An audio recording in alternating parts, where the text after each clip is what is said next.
What would you do if an 8-year-old girl in duct-taped sneakers claimed she could fix your $1 million private jet? And she was right. Vincent Blackwood's Gulfstream G650 sat grounded at Clearwater Regional Airport with a failed navigation system, 4 professional mechanics stumped, and a $300 million deal hanging in the balance. That's when a small girl with tangled hair and a faded jacket walked up to the head mechanic and said, "I can fix your plane, mister," then proceeded to diagnose the exact problem that had baffled aviation experts for 6 hours. But here's what. Nobody knew yet what would change everything. That thin silver necklace she wore around her neck wasn't just jewelry. Those were real pilot wings, the kind earned through sacrifice and service, and Vincent Blackwood was about to recognize them. Because 15 years ago, those same wings had belonged to the pilot who saved his life. Quick pause before we continue.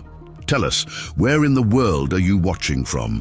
If you're enjoying these stories, make sure to hit subscribe because tomorrow's episode is absolutely mind-blowing. The morning air at Clearwater Regional Airport carried the sharp bite of Montana winter, cutting through Vincent Blackwood's wool overcoat as he paced outside Hangar 7. His breath formed small clouds that dissipated quickly in the dry air, and his Italian leather shoes clicked against the concrete with increasing irritation. The sound echoed off the metal walls of the hangar, mixing with the distant hum of aircraft engines, and the occasional radio chatter from the control tower. Inside the hangar, his pride and joy sat like a sleeping giant. The Gulfstream G650, with its pristine white fuselage and navy blue trim, represented more than just transportation.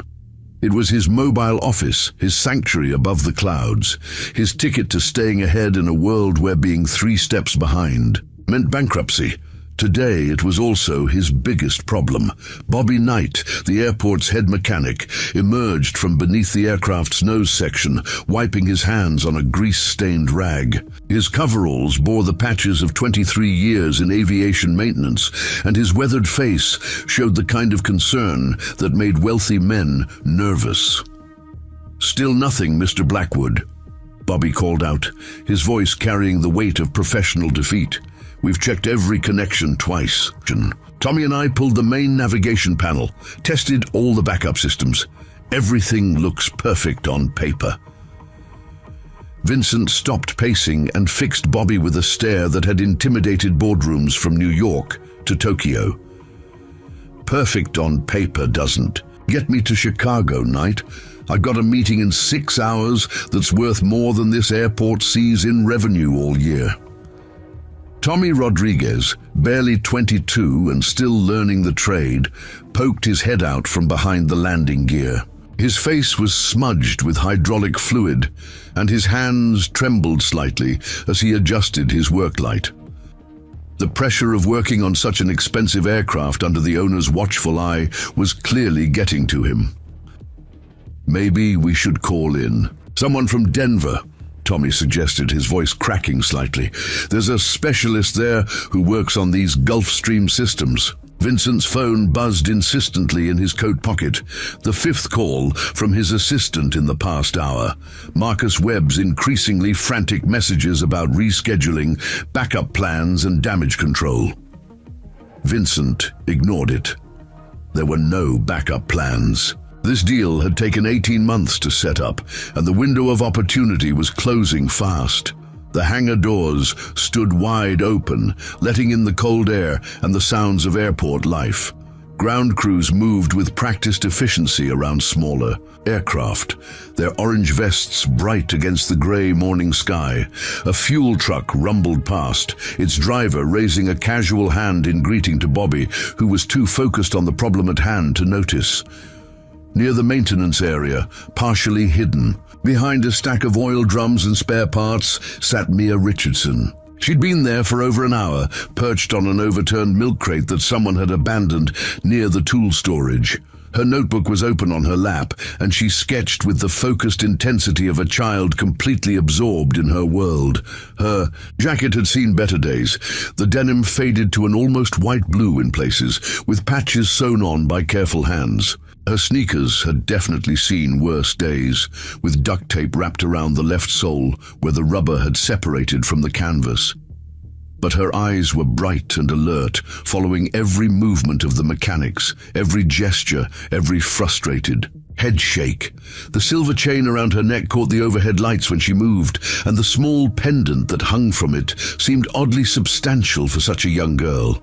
It wasn't a typical child's jewelry, nothing pink or sparkly or cute.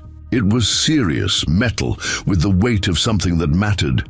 Vincent noticed her for the first time when Bobby's radio crackled to life, startling him from his brooding. Ray Green's voice came through the static, professional but tinged with curiosity.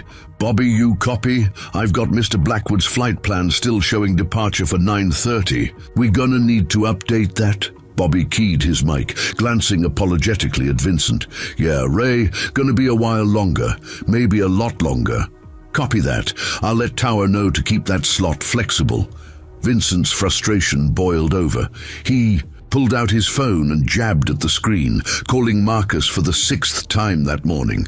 The call connected immediately. "Marcus, I don't care what you have to do. Charter something, buy something. I need to be in the air within 2 hours. His assistant's voice came through tinny and stressed. "Sir, I've tried everything. There's nothing available with the range you need. The closest option is a smaller jet out of Billings, but you'd need to make 2 stops, and you'd still miss the morning session." Vincent closed his eyes and counted to 5.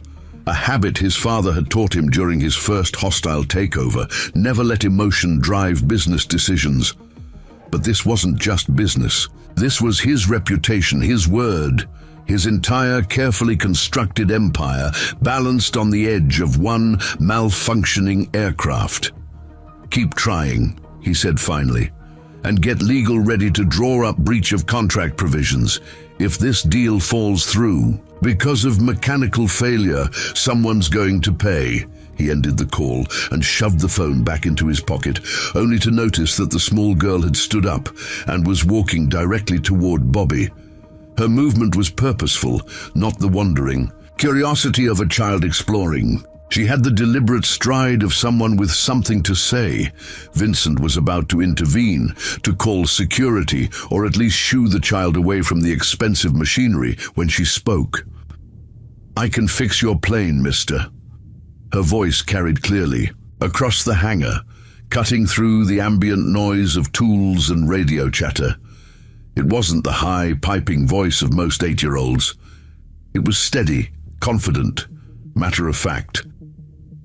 Bobby looked down at her, his expression softening into the kind of gentle smile adults reserve for children who don't understand the complexity of adult problems. "That's real sweet, honey, but this isn't a bicycle with a flat tire. This is serious machinery." Mia didn't smile back. She tilted her head slightly, listening to something only she could hear, then pointed directly at the open access panel beneath. "The aircraft's nose. Your navigation computer isn't getting clean power because the secondary relay in junction box C7 is stuck in partial engagement. You can hear it in the electrical signature if you know what to listen for. It's not your main processing board, it's not your backup systems, and it's not your wiring harness. It's a $37 relay that's been intermittently failing for probably 3 weeks." The hangar fell silent except for the distant sound of an approaching aircraft and the steady hum of the overhead lights. Bobby's smile faded completely. Tommy straightened up from behind the landing gear, his eyes wide. Vincent stopped breathing. In 30 seconds, an 8-year-old girl in duct-taped sneakers had provided a more specific diagnosis than 4 aviation professionals with decades of combined experience. Bobby recovered first, his professional skepticism warring with genuine curiosity. "Little girl, where did you learn words like that?" Mia's hand moved unconsciously to the pendant at her throat, her fingers closing around it briefly. "My mama taught me. She said airplanes." Talk to you if you know how to listen. Vincent stepped forward, his business instincts overriding his shock. And where exactly is your mother, young lady? The question hung in the air for a moment longer than it should have.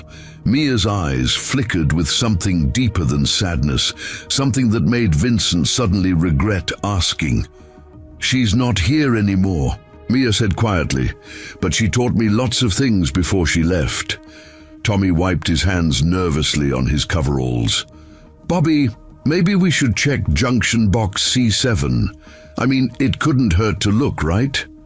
Bobby nodded slowly, still staring, at Mia with a mixture of wonder and professional caution. Yeah, let's take a look. He paused. But honey, you need to step back while we work. This is still dangerous equipment. Mia nodded and returned to her milk crate, but Vincent noticed she positioned herself where she could see everything. Clearly, her notebook remained open, but she wasn't drawing anymore. She was watching, evaluating, waiting. Bobby and Tommy disappeared beneath the aircraft, their voices muffled by the fuselage, but their words still audible in the quiet hangar. Junction box, C7, Bobby muttered. Haven't checked that one specifically. There, Tommy's voice carried excitement. Bobby, look at this relay. The connection's all corroded. I'll be damned. Hand me that multimeter. Vincent found himself holding his breath as electronic beeping filled the air, followed by Bobby's increasingly animated voice. Tommy, this relay's only getting 60% engagement. No wonder the navigation system couldn't get consistent power. A pause, then louder. How in the hell did an 8-year-old girl know that? Vincent looked across the hangar at Mia, who sat calmly on her crate, one hand still touching the pendant at her throat. Her eyes met his across the distance, and for a moment, he felt like he was looking at someone much older than 8 years old, someone who knew things she shouldn't know, someone who wore pilot wings like they belonged to her. Telling and preparing this story took us a lot of time, so if you are enjoying it, subscribe to our channel. It means a lot to us. Now, back to the story. Bobby. Night emerged from beneath the Gulf Stream, holding a small electronic component that looked unremarkable to most people, but represented the difference between success and catastrophe for Vincent Blackwood.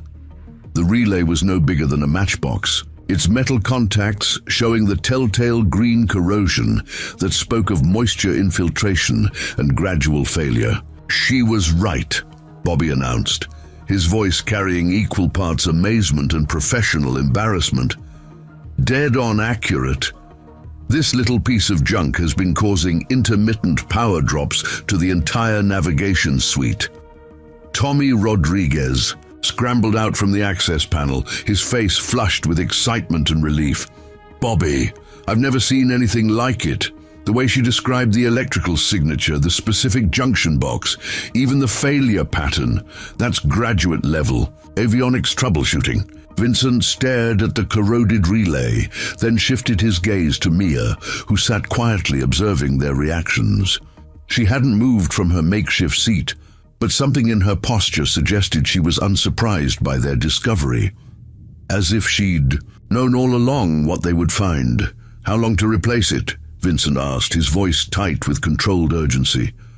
Bobby turned the component over in his weathered hands. That's the problem. This is a specialized part for the G650's avionics package. We don't stock these. I'll need to order one from the manufacturer, and even with expedited shipping, we're looking at 48 hours minimum. The words hit Vincent like a physical blow.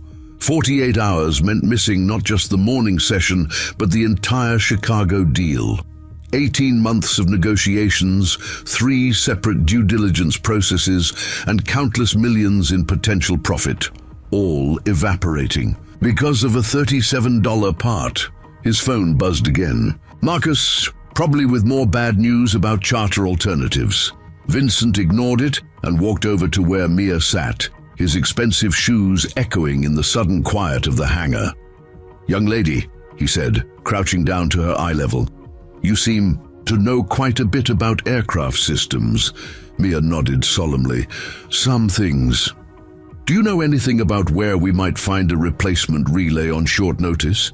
She considered this seriously, her small fingers still absently touching the pendant at her throat. Maybe. Depends on what else is around here. Bobby overheard and approached, carrying his tablet with the part specifications displayed. Honey, this is a very specific component. It's not like we can just grab something similar from another. E-plane. Mia stood up and walked over to Bobby, studying the screen with an intensity that made both men uncomfortable. She was reading the technical specifications with the fluency of someone who understood every acronym and measurement. The relay itself is standard, she said after a moment. It's the mounting bracket and the connector that are proprietary to Gulfstream. But if you had the right tools and some basic electronics knowledge, you could modify a compatible relay to work. Tommy's eyebrows shot up. Modify? You mean jury-rig an aircraft navigation system? Not jury-rig, Mia corrected patiently. Adapt.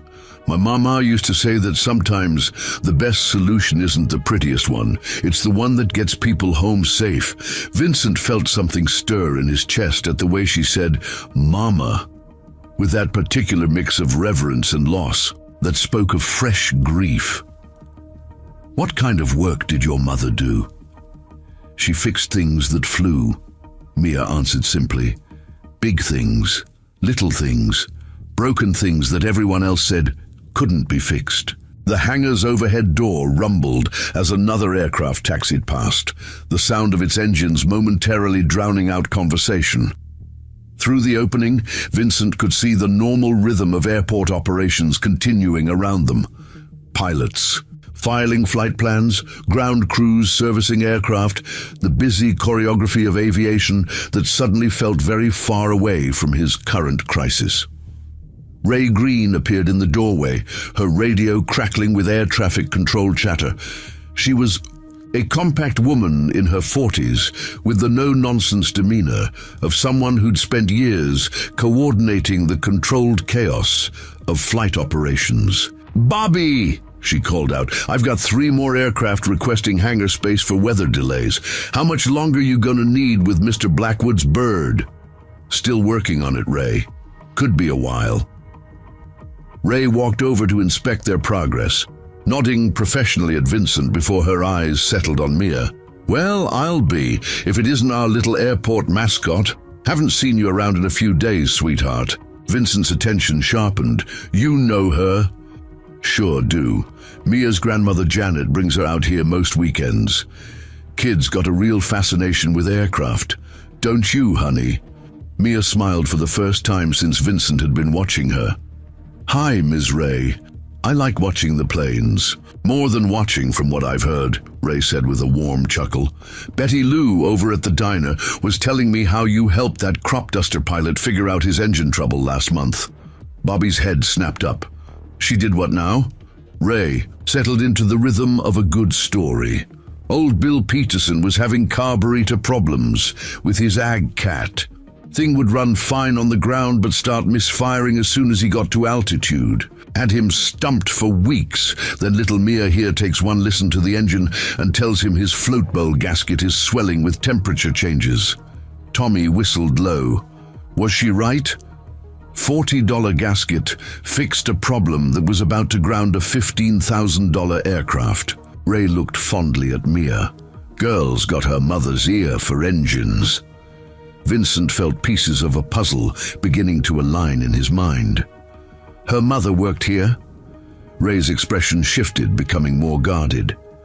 Sarah Richardson was one of the finest pilots to ever work out of this airport.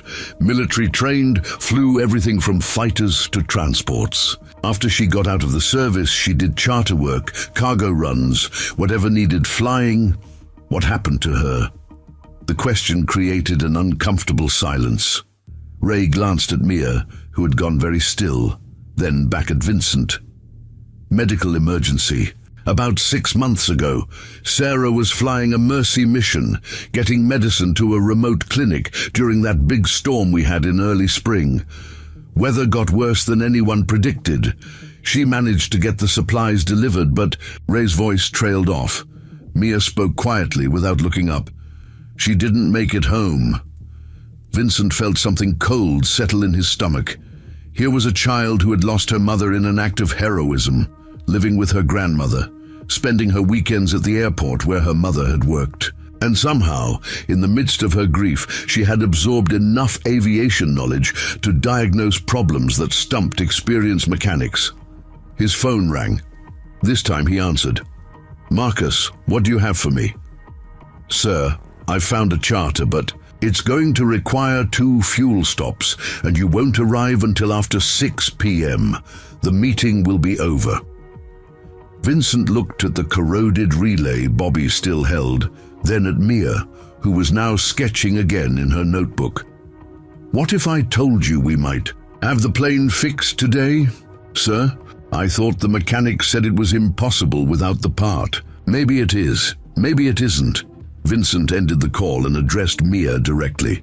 "You mentioned adapting a compatible relay. How exactly would that work?" Mia closed her notebook and stood up, her movements deliberate and confident. "First, we'd need to find the right base component.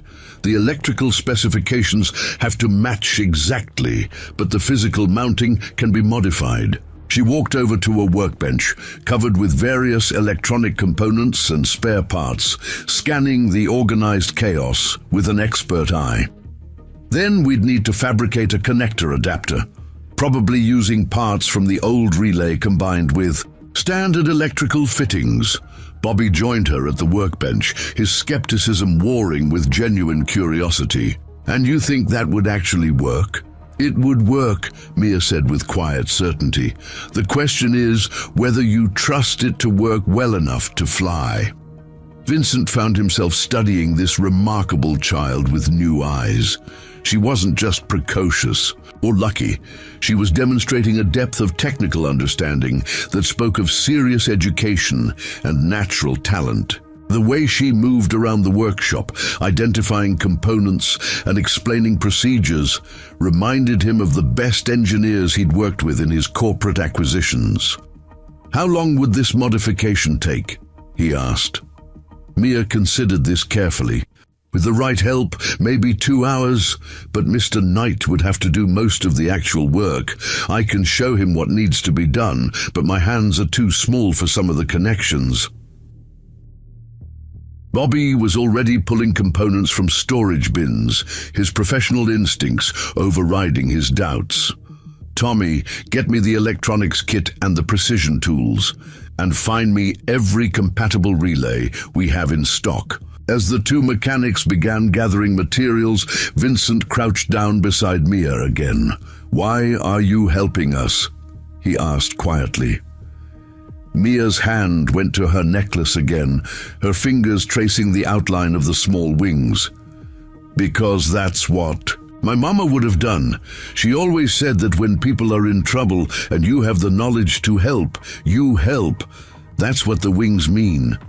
Vincent stared at the pendant she touched so reverently, something nagging at the back of his memory. There was something familiar about those wings, something that made his chest tighten with a recognition he couldn't quite place. "Those belong to your mother?" "Yes, sir. She earned them in the Air Force. She always wore them when she flew, said they reminded her why she loved the sky." The nagging feeling grew stronger, accompanied by flashes of memory that Vincent couldn't quite bring into focus. A storm, an emergency landing, a pilot who had saved his life in circumstances he tried not to think about. But that was impossible. That had been years ago, and the pilot who had saved him had been... Vincent's phone buzzed with a text from Marcus. Board meeting moved to 2 p.m. Chicago time due to weather delays. Window still open if you can get airborne by noon. Hope and urgency surged through him in equal measure. "Mia, if we do this modification, how confident are you that it will work?" She looked up at him with eyes that seemed far too old for her. 8-year-old face. Confident enough that I'd fly in that plane myself. Vincent nodded slowly. Then let's get to work. The workbench became the center of focused activity as Bobby Knight laid out precision tools with the care of a surgeon. Preparing for operation, Tommy Rodriguez wheeled over a diagnostic cart, its screen glowing with electrical schematics and component specifications. Mia stood between them, her small hands pointing to specific connections and pathways with the confidence of someone who had done this before. "The base relay we need is right there," Mia said, indicating a component in Bobby's parts bin. "Model 4A7 relay, rated for 28 volts DC. The electrical characteristics are identical to the Gulfstream part, but the connector housing is different." Bobby picked up the relay, comparing it to the corroded original. "The pin configuration is wrong. We'd need to completely rewire the connector." "Not rewire," Mia corrected patiently. "Adapt. We can use the connector from the old relay, clean off the corrosion, and mate it to the new relay body. The tricky part is making sure the pin alignment stays perfect." Tommy squinted at both components through a magnifying glass. "The old connector's pretty chewed up. Some of these contact points are pitted beyond cleaning." Mia moved closer to examine the damage, her trained eye cataloging each problem area.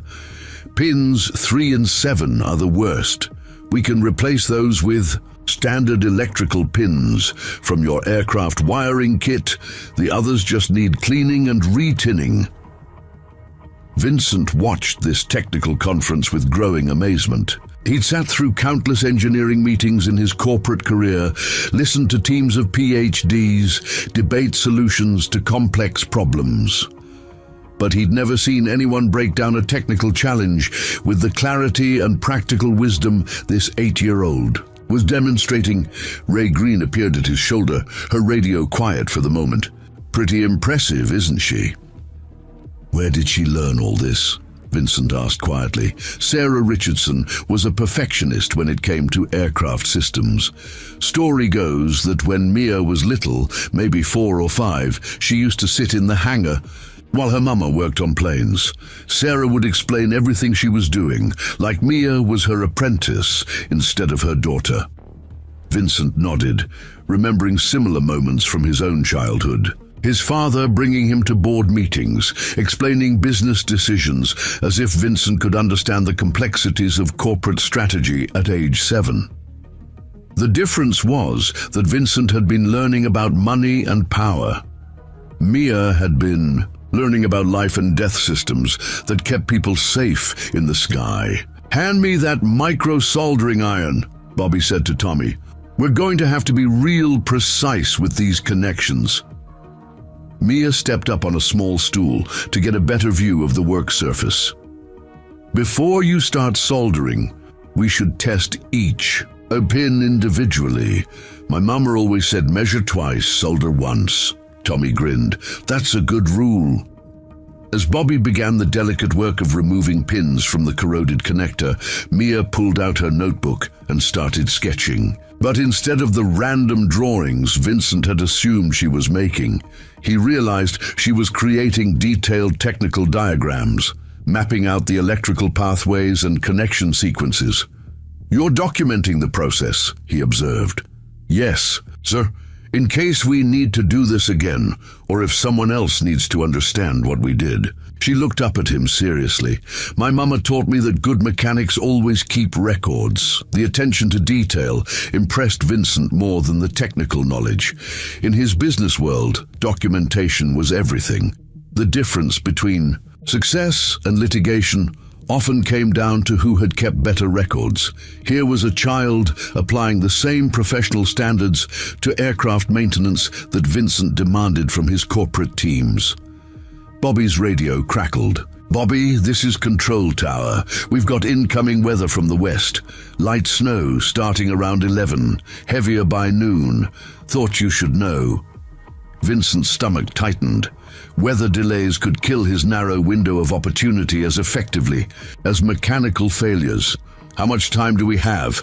Ray checked her weather display. Current conditions should hold for another 2 hours, maybe 3. But if this system moves faster than predicted, we could be looking at ground stops by early afternoon. Then we work faster, Bobby said, without looking up from his soldering. Tommy, get me the circuit tester. We need to verify each connection as we make it. Mia moved to Tommy's other side, watching intently as he prepared the testing equipment. The voltage should read steady at 28.5 when the connection is good. If it fluctuates more than 0.2 volts, the connection isn't solid enough for flight operations. Tommy paused in his setup. How do you know the tolerance specifications for Gulfstream avionics? Same standards apply to most commercial aircraft systems, Mia replied matter-of-factly. The FAA requires pretty strict electrical tolerances for critical navigation equipment. Vincent found himself pulling out his phone to verify this information, then stopped himself. He was fact-checking an 8-year-old's knowledge of federal aviation regulations. The absurdity would have been laughable if her track record hadn't been perfect so far. Betty Lou Parker appeared in the hangar doorway, carrying a thermal bag that smelled of coffee and fresh pastries. She was a woman in her 60s with silver hair and the kind of smile that made airports feel less impersonal. "Thought you folks might need some fuel," she called out. "Ray told me about your project over here." She distributed coffee cups and wrapped breakfast sandwiches, pausing when she reached Mia, and hot chocolate for our little engineer with extra marshmallows. Mia's face lit up with the first genuine childlike expression Vincent had seen from her. "Thank you, Mrs. Parker. Heard you're fixing another airplane, sweetheart. Your mama would be real proud." The comment brought a moment of quiet to the group. Mia's expression grew thoughtful, her hand drifting to her necklace again. She used, "To say that every airplane has its own personality," Mia said softly. "Some are easy to work with, some are stubborn. But they all want to fly. You just have to listen to what they're telling you." Bobby looked up from his work, a new respect in his eyes. That's about the wisest thing anyone's ever said about aircraft maintenance. As the morning progressed, the modified relay began to take shape. Bobby's experienced hands guided the precision work, while Mia provided technical oversight that would have impressed a seasoned avionics technician. Tommy learned more about electrical systems in 2 hours than he had in months of routine maintenance work. "Connection test on pin 7, Bobby announced. Tommy read the voltmeter. 28.4 volts steady. Good. Pin 5 next. 28.6, holding stable. Vincent watched this careful process with growing confidence and mounting anxiety. Each successful test brought them closer to a solution, but the clock kept ticking toward his deadline. His phone showed 10:45 a.m. Even if they finished the modification perfectly, they'd still need time for installation, system checks, and flight preparation. "How are we doing?" he asked. Bobby wiped sweat from his forehead despite the cool hangar air. 3 more pins to go, then we test the complete assembly before installation. Mia climbed down from her stool and walked over to the Gulfstream, studying the open access panel with a critical eye. "Once we get the relay installed, we'll need to run a complete navigation system diagnostic. That's probably another 20 minutes. And if the diagnostic shows problems," she met his gaze steadily, "then we figure out what's wrong and fix that too." Her confidence was either inspiring or terrifying. Vincent couldn't decide which. Here was a child who had already solved one impossible problem and was calmly prepared to tackle whatever came next. In his corporate world, people with that kind of unshakable confidence usually either became legends or spectacular failures. Tommy's radio buzzed with a call from the fuel depot. "Tower, this is ground services. We've got fuel delivery for November 77 Whiskey Bravo ready for pumping." Vincent recognized his aircraft's tail number. "That's my plane. How long for fueling?" Ray consulted her clipboard. "Standard fuel, Load for a G650 to Chicago, probably 30 minutes including safety checks. Another variable added to an increasingly tight timeline. Vincent found himself calculating distances, flight times, and arrival schedules with the obsessive precision of someone whose entire future depended on being in a specific place at a specific time. Final connection test, Bobby announced. Pin 2. 28.5 volts, rock steady, Tommy reported. Bobby held up the completed assembly. The modified relay looked different from the original, with visible signs of the careful adaptation at work, but the electrical connections were clean and professional. Complete assembly test? Mia asked. Bobby connected the modified relay to his bench power supply and activated the test sequence. LED indicators flashed in precise patterns as the component cycled through its operational modes. Every light showed green. Perfect, Bobby said with satisfaction. This thing tests better than some factory components I've seen. Mia nodded approvingly, then consulted her notebook. Installation should take about 15 minutes if everything goes smoothly. System diagnostic after that, then we'll know if it actually works in the aircraft. Vincent looked at his watch, 11:10 a.m. The weather was holding, his fuel was being delivered, and they had a working solution to the mechanical problem. For the first time since early morning, he allowed himself to believe that he might actually make it to Chicago.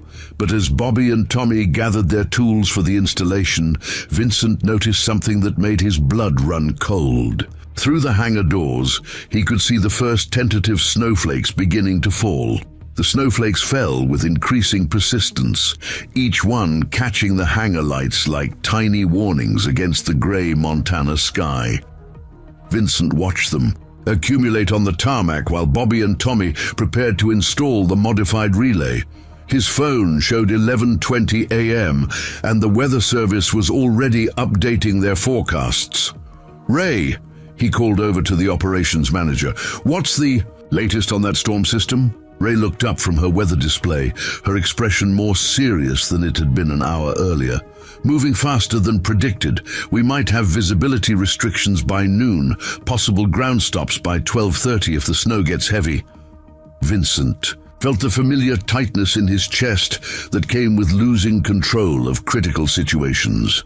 In boardrooms, he could influence outcomes through preparation and negotiation. Here, he was at the mercy of weather patterns and the technical skills of people he'd met 3 hours ago.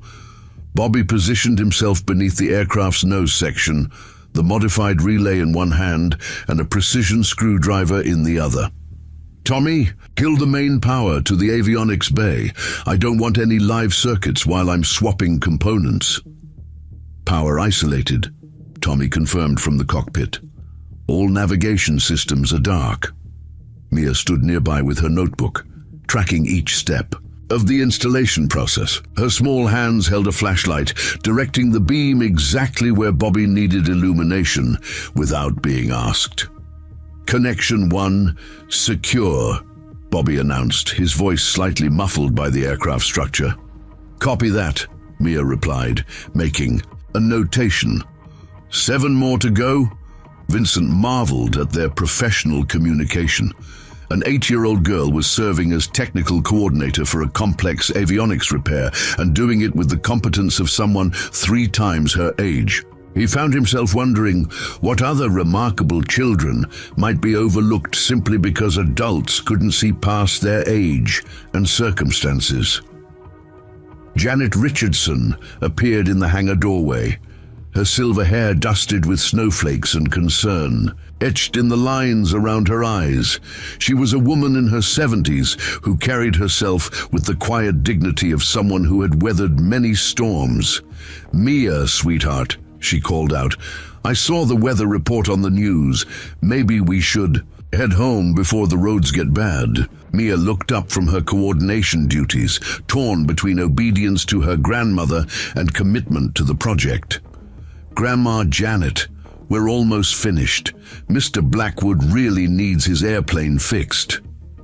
Janet's gaze shifted to Vincent, sizing. him up with the sharp assessment of someone who had learned not to trust appearances. "And you would be?" Vincent stepped forward, extending his hand. "Vincent Blackwood, ma'am. Your granddaughter has been extraordinary. She diagnosed a problem that had 4 mechanics stumped. Connection 3 secure," Bobby called out from beneath the aircraft. Janet nodded toward the work in progress. Sarah always said Mia had the gift, could spot problems in engines before the pilots even knew something was wrong. Her voice carried pride mixed with old grief. "Sometimes I think she understands aircraft better than she understands other children." "Has she ever considered formal training?" Vincent asked. "Aviation engineering programs, maybe starting with basic electronics courses?" Janet's expression hardened slightly. "Mr. Blackwood, we appreciate your interest, but Mia's 8 years. Oh, she should be playing with dolls and learning to read chapter books, not fixing million-dollar aircraft. Connection 5, secure," Bobby announced. Halfway there, Mia looked between her grandmother and Vincent, clearly sensing the adult undercurrents of their conversation. "Grandma, I like helping. Mama always said helping people was the most important thing you could do." "Your mama also said you needed to have a normal childhood," Janet replied gently. "Not spend every weekend at an airport." Vincent watched this. Family dynamic with growing understanding. Janet wasn't opposed to Mia's abilities. She was protecting her from the kind of adult responsibilities that could rob a child of her childhood. It was a reasonable concern, and one that made Vincent respect the older woman's wisdom. Tommy's radio crackled with an update from the control tower. "All aircraft, be advised we have moderate snow beginning with visibility dropping to 3 miles. Current conditions still within operational limits, but deteriorating." The fuel truck rumbled past the hangar doors, its driver giving a thumbs-up signal to indicate that Vincent's Gulfstream was topped off and ready. One more item checked off the pre-flight list, but the weather window was closing faster than anticipated. Connection 7 secure, Bobby reported. "One more to go." Vincent's phone rang. Marcus again, probably with updates about the Chicago meeting. Vincent answered on the first ring. "What's the situation, Marcus?" "Sir, I've been monitoring weather along your route. You've got clear skies from Denver to Chicago, but there's a narrow window leaving Montana. If you can get airborne by 12:15, you should be fine. After that, it's looking questionable." Vincent checked his watch. 11:35 a.m. "We're almost finished here. Stand by." He ended the call and addressed the group. "We have 40 minutes to get this plane in the air. After that, weather's going to shut us down." "Final connection secure," Bobby announced with evident satisfaction. "Tommy, restore power to the avionics bay." The sound of electrical systems coming online filled the hangar as navigation displays flickered to life in the cockpit. Tommy moved through the startup sequence with practiced efficiency, checking each system as it initialized. "GPS navigation online," he reported. "Autopilot system responding. Radio navigation active." A pause as he monitored the displays. "All systems showing green, Bobby. Whatever you did, it worked." Mia smiled for the second time that morning, her hand unconsciously touching her necklace. "Mama always said aircraft want to work properly. Sometimes they just need the right encouragement." Bobby emerged from beneath the plane, wiping his hands on a clean rag. "Full system diagnostic next. That'll tell us if our modification can handle actual flight conditions." Vincent felt his pulse quicken. They were so close to success, but every minute counted now. Through the hangar doors, the snow was falling more steadily, coating the runway in a thin layer of white that ground crews were already beginning to clear. "How long for the diagnostic?" he asked. 15 minutes for a complete check, Mia replied, consulting her notebook. "But we can run abbreviated tests in about 8 minutes if we focus on the navigation systems specifically," Bobby nodded. "Abbreviated it is. Tommy, pull up the navigation diagnostic menu." As Tommy initiated the test sequence, Janet Richardson moved closer to her granddaughter. Mia, I want you to understand something. What you've done here today is remarkable, but it doesn't mean you have to spend your whole life fixing other people's problems. Mia looked up at her grandmother with eyes that seemed far too mature for her age. But what if fixing things is what makes me happy? The question hung in the air while electronic beeping filled the hangar. Test sequences ran through their predetermined patterns, checking communication pathways, signal processing, and system integration. Each successful test brought them closer to flight readiness. Vincent found himself studying the interaction between grandmother and granddaughter, recognizing the familiar tension between protecting someone you love and allowing them to pursue their gifts. His own father had faced similar decisions about Vincent's early involvement in business, ultimately choosing to nurture his son's talents while trying to preserve some semblance of childhood. "Navigation test complete," Tommy announced. "All systems nominal. GPS accuracy within specification, radio navigation functioning perfectly, autopilot responding to all inputs." Bobby grinned with professional satisfaction. "Ladies and gentlemen, we have a flyable aircraft." Vincent felt a surge of relief so intense it was almost dizzying. The impossible had happened. An 8-year-old girl had diagnosed a complex avionics problem, designed a repair solution, and supervised its successful implementation. His business deal was still alive. But as he prepared to thank Mia and her team, Ray Green's voice cut through, their celebration with urgent authority. All aircraft, this is Clearwater Tower. We are implementing ground stops for all non-emergency traffic effective immediately. Visibility has dropped below operational minimums." Vincent stared out at the swirling snow, which had transformed from gentle flakes to a legitimate storm in the span of minutes. His window of opportunity was slamming shut, even as his aircraft became capable of flight. "How long do ground stops typically last?" he asked Ray. Her expression was grim. "Could be an hour, could be all day. Weather's unpredictable this time of year."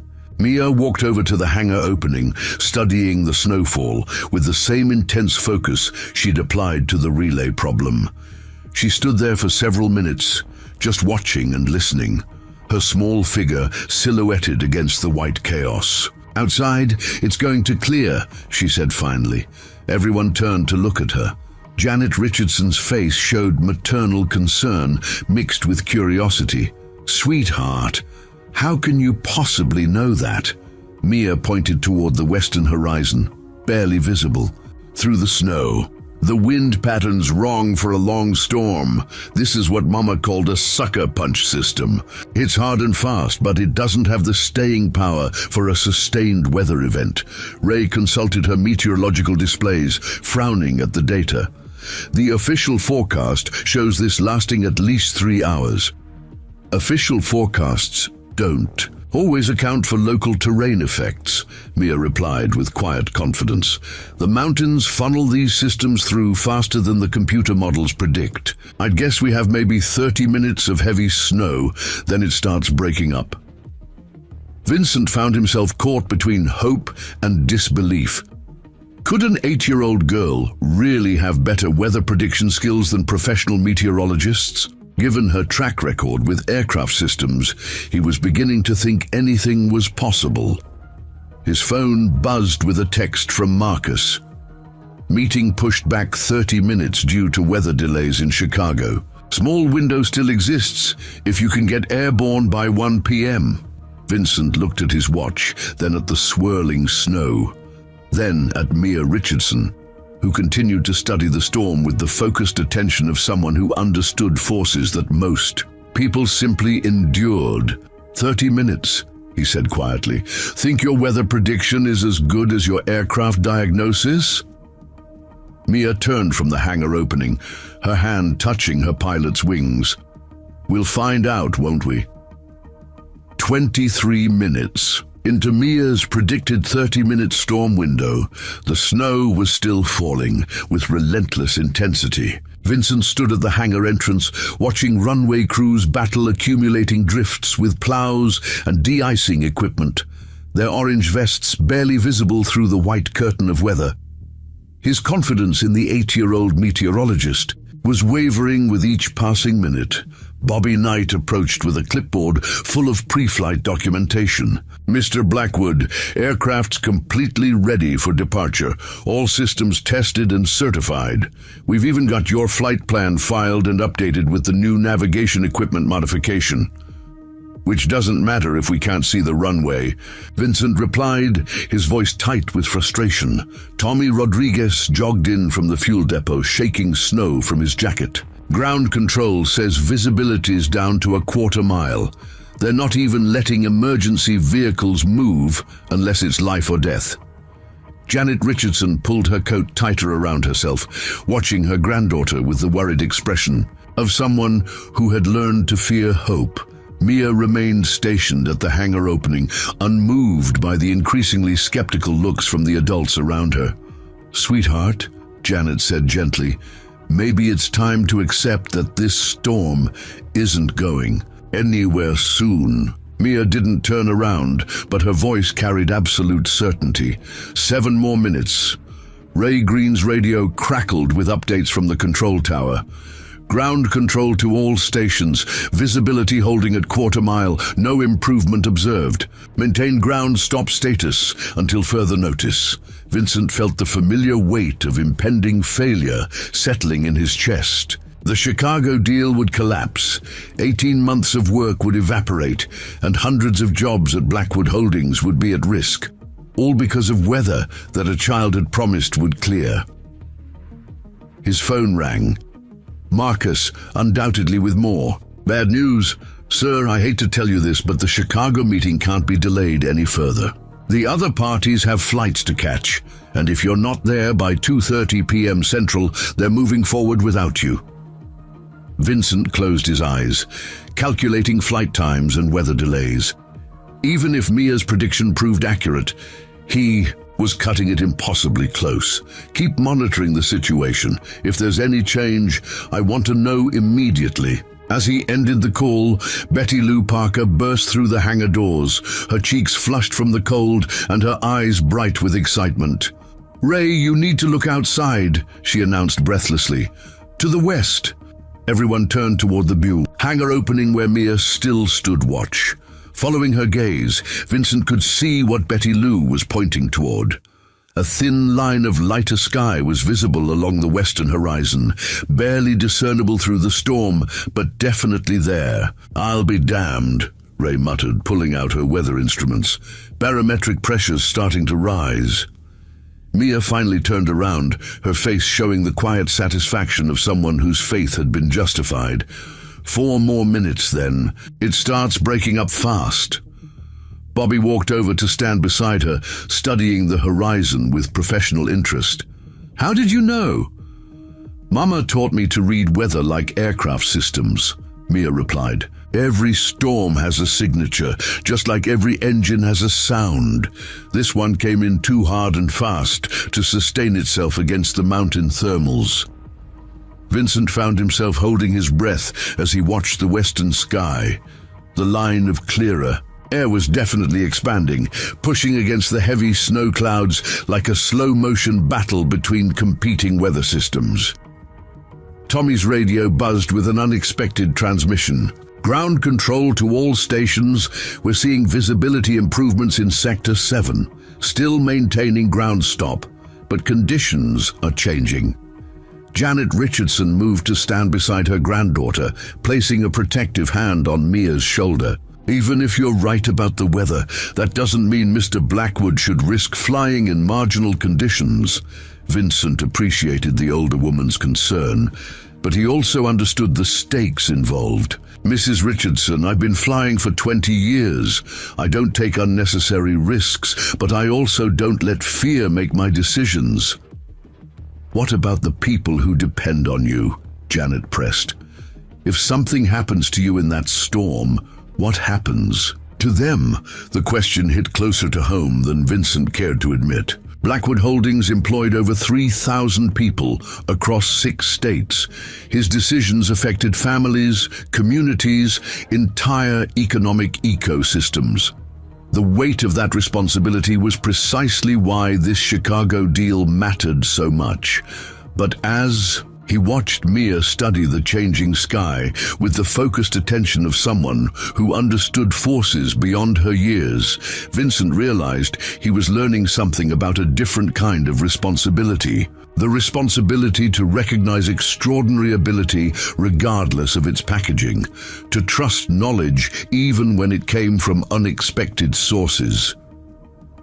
2 more minutes, Mia announced quietly. Ray's weather instruments were now showing definitive changes. Wind shift from southwest to northwest, pressure rising steadily, temperature dropping, which should help clear the precip. The radio crackled again. All stations, visibility improving to half-mile in sectors 5 through 8. Conditions, still below operational minimums but trending positive. Vincent pulled out his phone and called his pilot, Captain Morrison, who had been standing by at the airport's crew lounge. "Alan, how quickly can you get to the aircraft?" "I'm already suited up and ready, Mr. Blackwood. Just need clearance from ground control. Stand by, we might have a window opening." As if responding to some invisible signal, the intensity of the snowfall began to diminish noticeably. The thick curtain of white that had obscured everything beyond 50 yards started developing gaps, revealing glimpses of the runway and taxiways. Beyond, Mia stepped further into the hangar opening, no longer needing to shield her eyes from driving snow. "It's breaking." Within minutes, the transformation was dramatic. The heavy snowfall reduced to scattered flurries, then to occasional flakes dancing in suddenly visible sunlight. The western sky opened like a curtain being drawn back, revealing clear blue expanse that promised better flying conditions ahead. Ray was on her radio immediately. "Tower, this is ground operations, requesting immediate visibility assessment for possible ground stop modification." The response came back within seconds. "Ground ops, visibility now 1.5 miles and improving. Stand by for official reassessment." Vincent felt adrenaline surge through his system as possibility transformed back into opportunity. He called Captain Morrison again. "Alan, get to the plane. We may have a departure window." Bobby was already gathering his tools and documentation. "Mr. Blackwood, aircraft's ready for immediate departure. All systems checked and certified, fuel load complete, flight plan filed." Tommy ran toward the aircraft to remove the engine covers and external power connections, his movements quick and efficient, despite the slippery conditions. The ground crew appeared from various shelters, emerging like prairie dogs to assess the changing conditions. Janet Richardson watched the sudden burst of activity with the expression of someone who had seen too many farewells at airports. "Mia, you need to say goodbye to Mr. Blackwood now. He has important business to attend to." But Vincent found himself reluctant to leave without properly acknowledging what this remarkable child had accomplished. She had solved an impossible technical problem, predicted weather patterns that stumped professionals, and demonstrated a level of aviation knowledge that would impress seasoned pilots. More than that, she had done it all while carrying the weight of recent loss, living with the kind of grief that would crush most adults. "Mitya," he said, crouching down to her eye level, "I don't know how to thank you properly. You saved my business deal, probably saved my company." She looked at him with those disconcerting adult eyes in a child's face. "You don't have to thank me. Just remember what my mama always said." "What's that?" "When you have the knowledge to help people, you help them. That's what makes the difference between just being successful and being important." Vincent stared at her, struck by the profound wisdom in such simple words. In his corporate world, success was measured in profit margins and market share. But this 8-year-old understood something more fundamental about what made a life meaningful. Ray's radio crackled with the announcement everyone had been waiting for. "All stations, ground stop is officially lifted. Visibility 3 miles and improving. Winds light and variable. Runway conditions acceptable with caution." Captain Morrison's voice came through Vincent's phone. "Mr. Blackwood, I'm at the aircraft. We can be wheels up in 15 minutes if you're ready." Vincent stood, straightening his coat and gathering his briefcase. The business world was calling, demanding his return to the realm of contracts and negotiations and quarterly projections. But as he prepared to leave, he noticed something that made him stop cold. The pilot wings on Mia's necklace had caught the light streaming through the hangar opening, and for the first time, he could see them clearly. The distinctive design, the specific insignia, the way the silver had aged in particular patterns. Recognition hit him like a physical blow, bringing with it a flood of memories he had spent 15 years trying to forget. A storm worse than today's. An emergency landing. A pilot who had saved his life when death seemed inevitable. His hand went instinctively to his own chest, where beneath his expensive shirt and silk tie, he wore a small scar that marked the day his life had changed forever. Those wings. He knew those wings, and suddenly everything made sense.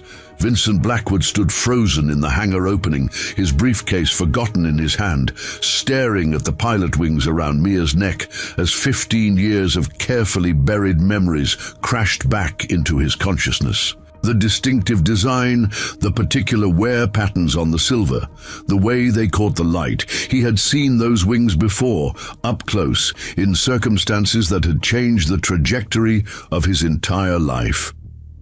March 15th, 2009.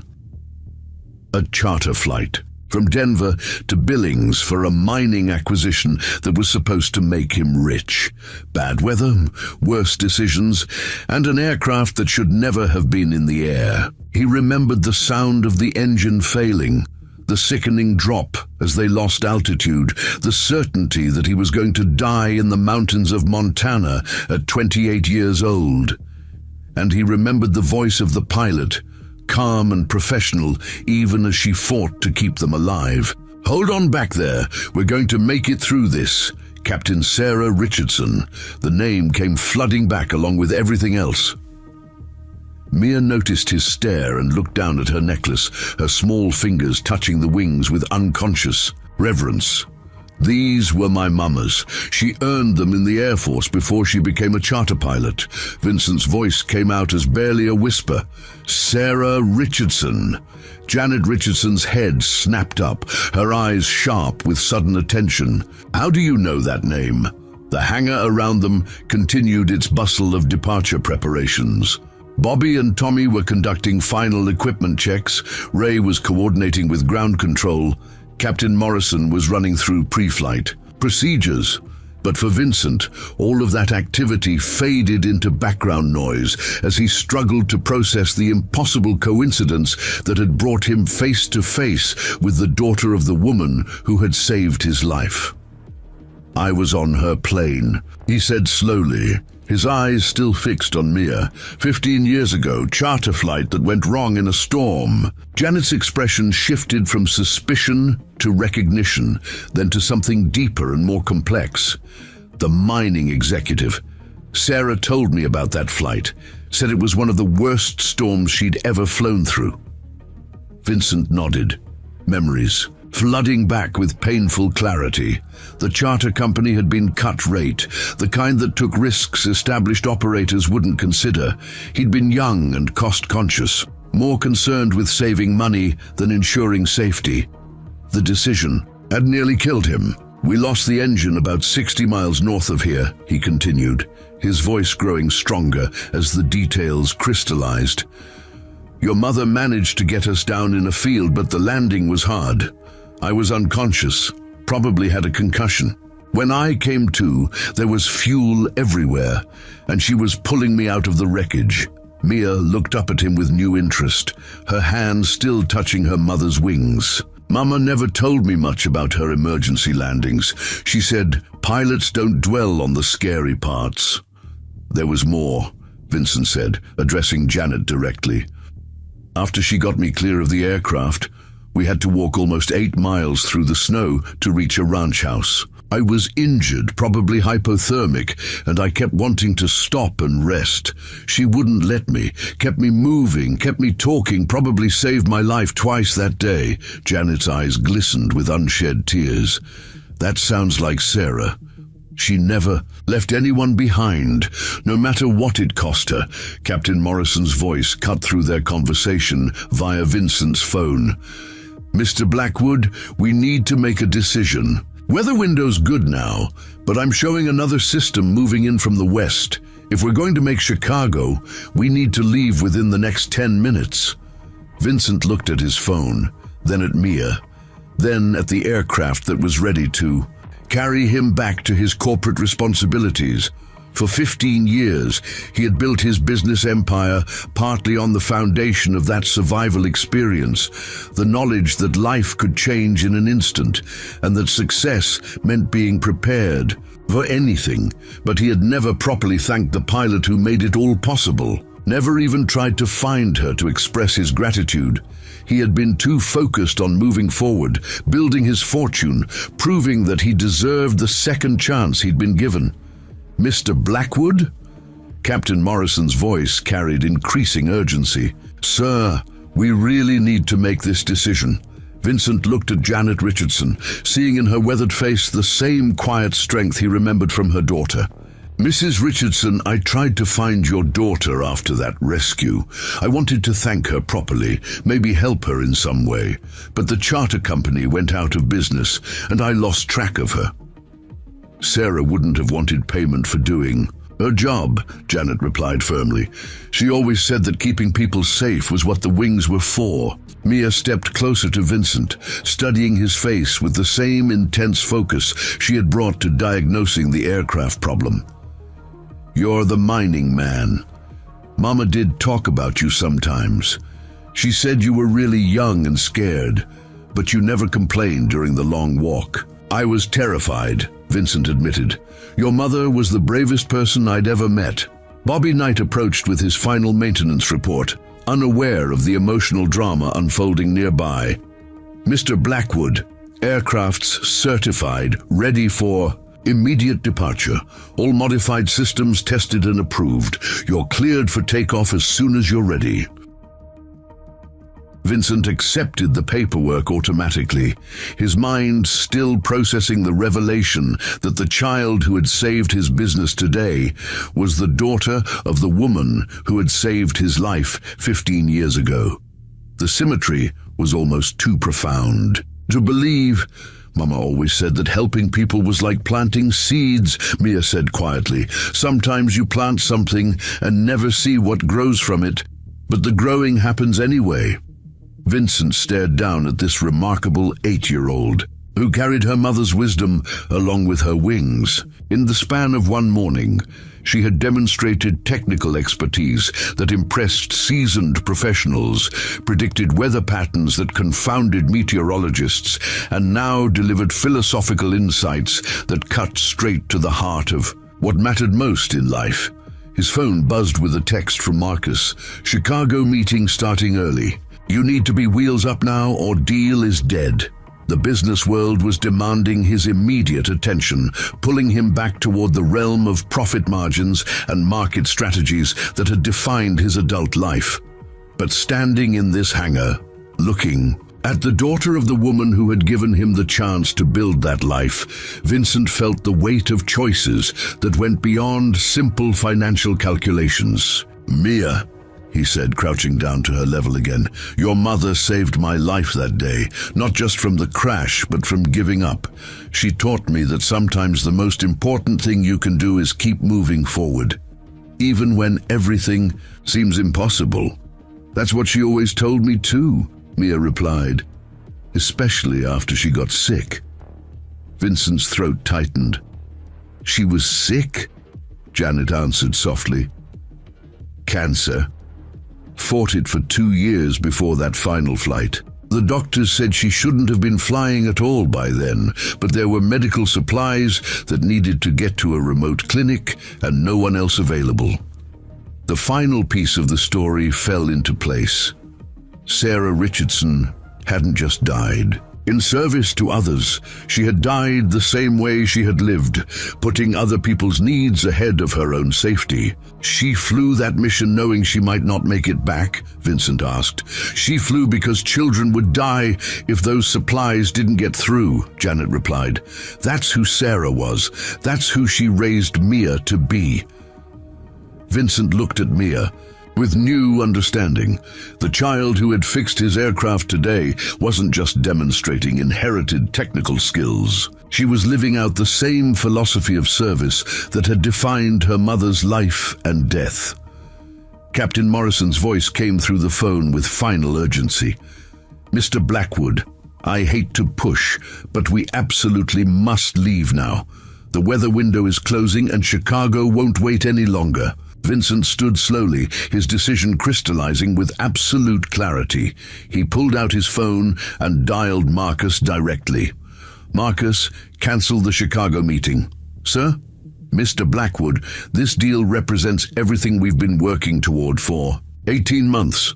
Cancel it, Vincent repeated firmly. Reschedule for next week. Make whatever excuses you need to make. Pay whatever penalties we have to pay. But I'm not leaving Montana today. He ended the call and looked at Mia and Janet Richardson, two generations of strength and wisdom, standing in an airport hangar while snow melted outside and opportunity knocked elsewhere.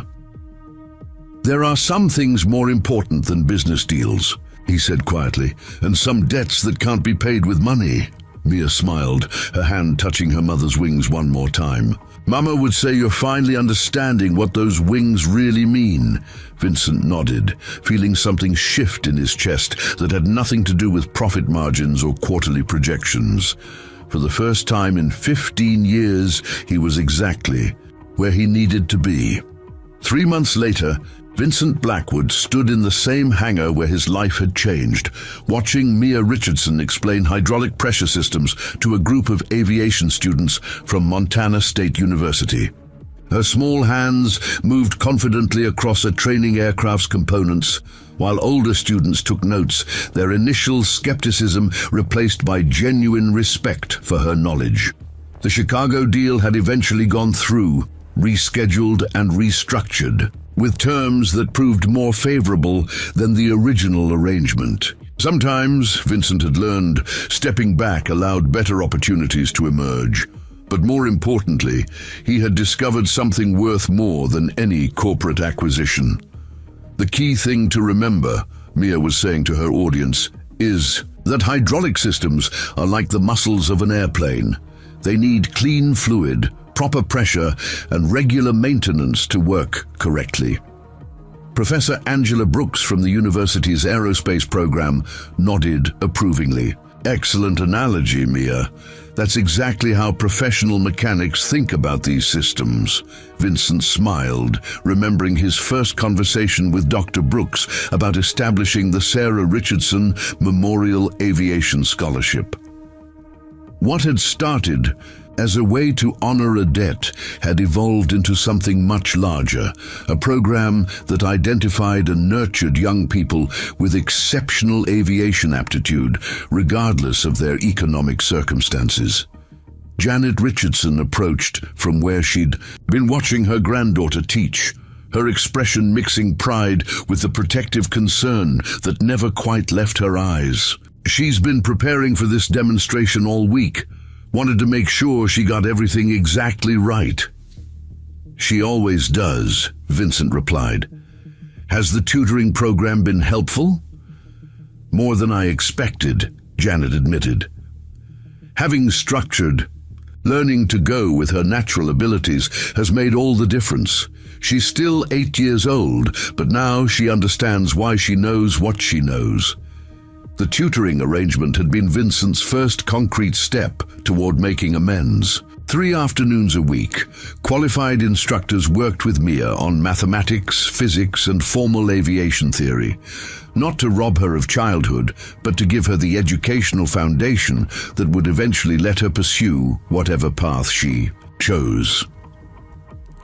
Bobby Knight walked over from where he'd been supervising the student examination of the training aircraft's modified relay system. The original repair that Mia had designed had been documented and submitted to the FAA as an approved field modification, earning official recognition for innovative problem-solving techniques. "Mr. Blackwood," Bobby said with a grin, "you might be interested to know that 2 other airports have requested information about Mia's relay modification. Seems like her engineering solution is getting some serious attention." Vincent wasn't surprised. Word had spread through aviation circles about the 8-year-old who had solved a complex avionics problem and predicted weather patterns with uncanny accuracy. Inquiries had come from aircraft manufacturers, flight training schools, and even NASA's educational outreach program.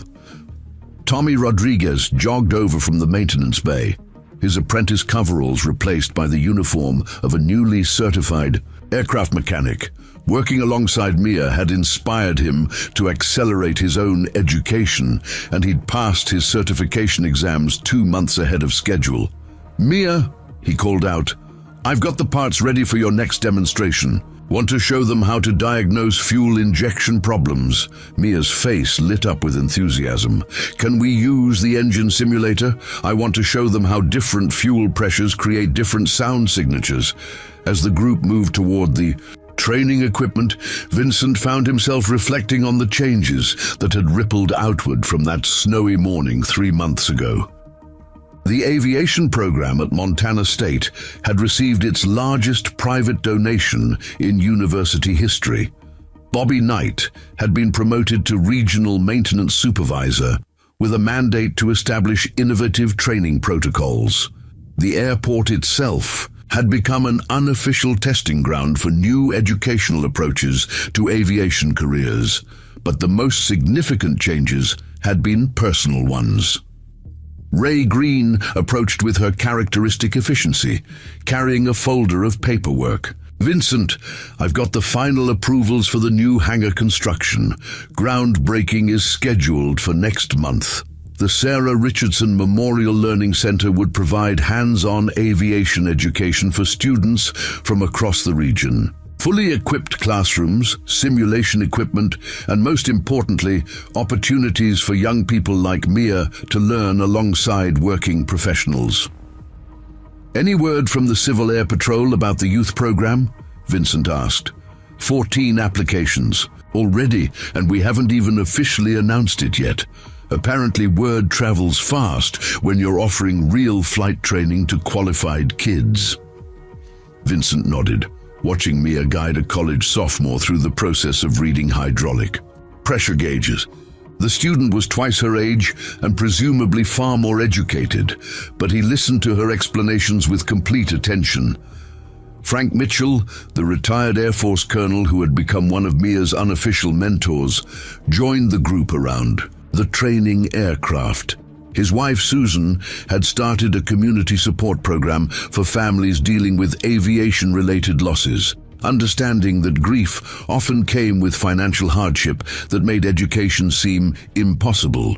"Vincent," Frank said quietly, "I wanted you to know that the scholarship applications are remarkable.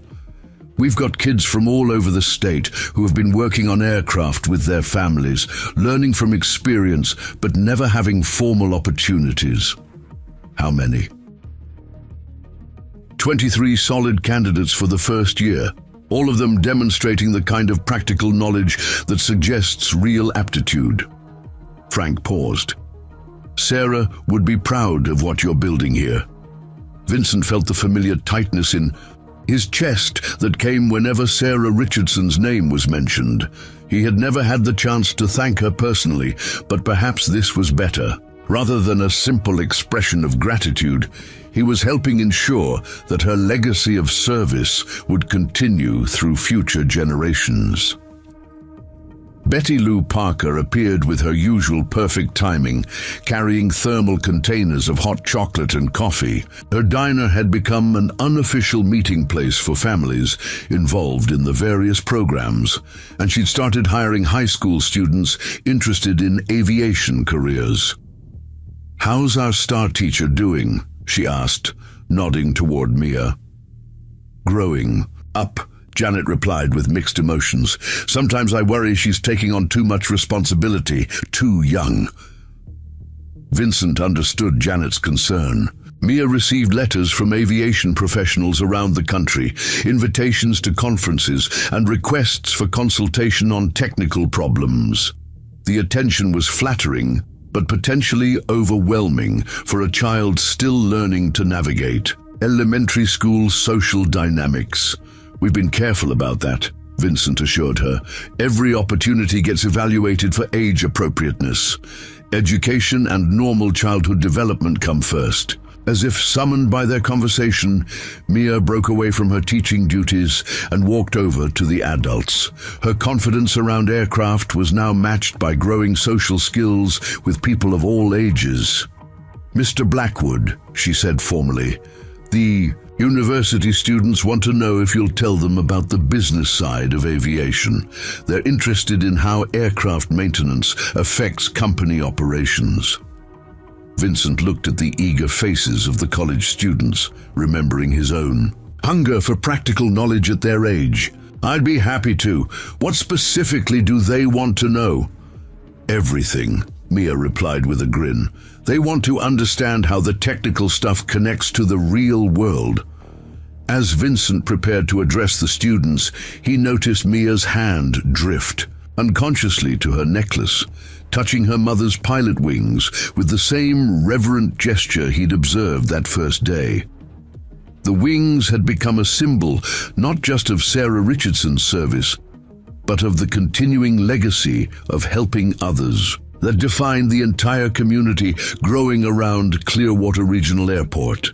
"Before I talk about business," Vincent said to the assembled students, "I want you to understand something about aviation that doesn't show up in textbooks.